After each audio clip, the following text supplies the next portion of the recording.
I'm Julia Sudlow-Cole, the Humane Education Coordinator for Marin Humane. Normally we would have these videos live, but because of my terrible Wi-Fi quality, I wanted to make sure you could really see the photos in this book. So I'm going to test this out and you can let me know what you think. And I'll keep experimenting with ways to make sure you can see books. So on Monday, we met my companion animal snakes. We had Cleopatra, a red-tailed boa, and Starlight, a ball python.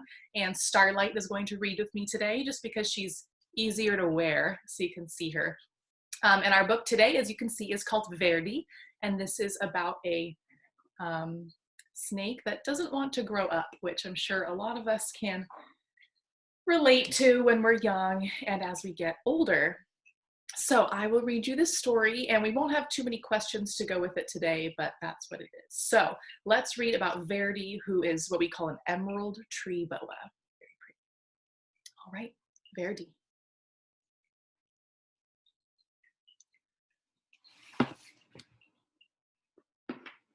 On a small tropical island, the sun rose high above the steamy jungle. A mother python was sending her hatchlings out into the forest the way all mother pythons do. Grow up big and green as the tree's leaves, she called to her little yellow babies as they happily scattered among the trees. But Verdi dawdled. He was proudly eyeing his bright yellow skin.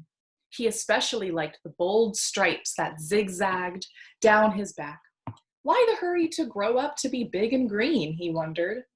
Maybe some of the older snakes in the jungle could tell him. Verdi ventured into the treetops to look for them. Umbles, Aggie, and Ribbon were lazing on some branches nearby. Verdi peered at their droopy green bodies. It's not polite to stare, chided Aggie. Umbles burped and groaned.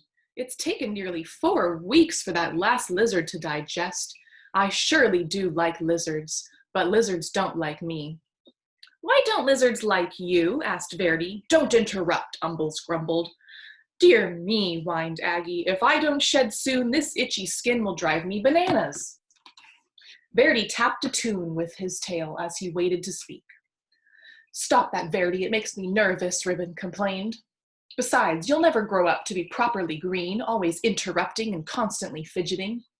Verdi couldn't imagine being in such a hurry to be like them. And he really wanted to keep his sporty stripes. Hoping to find snakes that weren't so boring, Verdi slipped away. Dozer was snoring in a tree not far from the others. Hello, said Verdi. Do you want to climb trees with me? I'm tired, Dozer growled. Go do a few laps around the jungle, okay? Verdi's heart sank. Greens were not only lazy and boring, they were rude. At the top of a very tall tree, Verdi gripped one branch with his tail and another with his little snake jaws. I will never be lazy, boring, or green, he thought. I will jump and climb and keep moving so fast that I will stay yellow and striped forever. Then Verdi let go.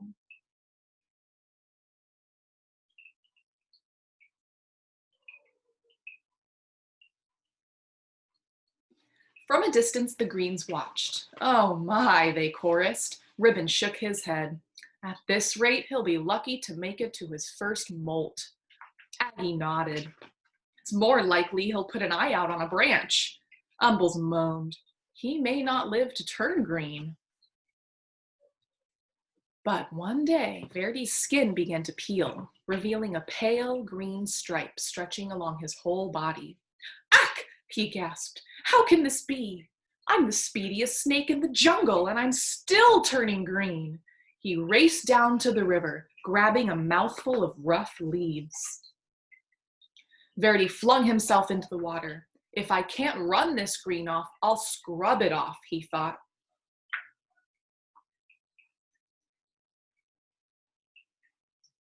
His frantic splashing caught the eye of a large bottom feeder, cruising the murky depths. Yum, the old fish hummed. Lunch.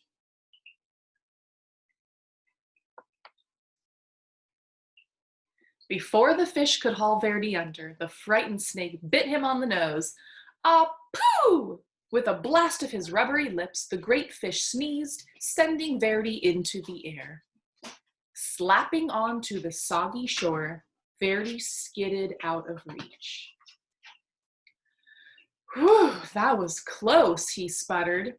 Every inch of his body was covered with wet, gloppy mud. Kind of lumpy, kind of brown. It sure beats being green. He left the mud on. But the soft brown muck dried into a hard gray shell, and Verdi could barely move. Even if he budged, the stuff cracked off in jagged chunks. As each piece fell away, Verdi could see that his body was even greener than before. "This is terrible," cried Verdi. He pictured himself hanging around in droopy loops, itching and complaining and worrying all day like the old greens. He looked up into the sky, where the sun blazed a beautiful yellow, just the color he used to be. Then he pulled a vine to the top of the tree. Launching himself from the treetop, Verdi startled a flock of colorful birds. He became dizzy with delight. Sure, the bright sun and his lofty speed would turn him golden again. In his joy, Verdi forgot he would fall back to earth. Whippity, whappity, flip, flap, wham! Plummeting through the trees, Verdi landed in a crooked sprawl across a log on the forest floor. He couldn't move. "Help," he croaked. As usual, the greens had been watching Verdi's antics. They moved quickly to where he lay. "Didn't we say it would come to this?" Umbles said, shaking his head. Aggie sighed. "Lucky for you, you're here." Oops, I'm sorry, I dropped my book. "Oh no, sorry, Starlight." "Lucky thing he's still got 2 eyes." They gently lifted Verdi up to a safer place where they could watch over him while he healed. Neatly splinted to a branch, Verdi had no choice but to listen to the greens as they gabbed. "Remember how I used to streak across the forest floor?" Ribbon asked. "Quick as lightning," answered Aggie, "and I climbed giant trees like they were nothing. They grew taller then, you know."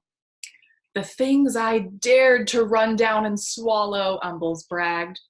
"Wild boar were no match for me." Verdi was astonished.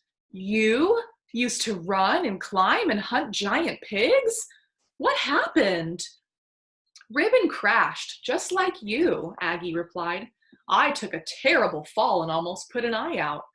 Then old Umbles here nearly choked to death. Now we all prefer the quiet life, a warm perch, a little sunshine, and an occasional good meal." The greens rambled on about their days of glory, and Verdi settled in on his branch. Finally, one afternoon, Umbles said, "Looks like you're ready to go again." He carefully untied Verdi from the branch. "You are welcome to come with us," said Aggie. Ribbon agreed. The 3 greens slipped quietly back into the forest. Verdi wasn't ready to join them.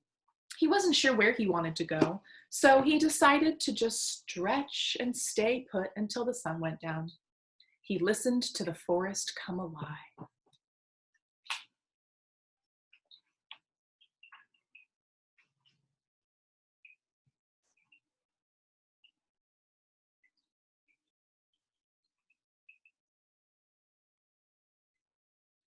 Time passed.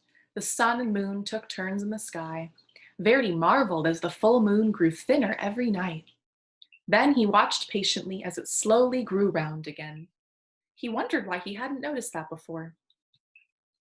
Verdi became so green that he blended perfectly with the leaves. He was so still that other creatures walked right by without seeing him.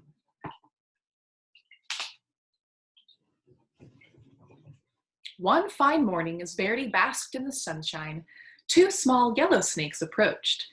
They tapped and fidgeted as they stared.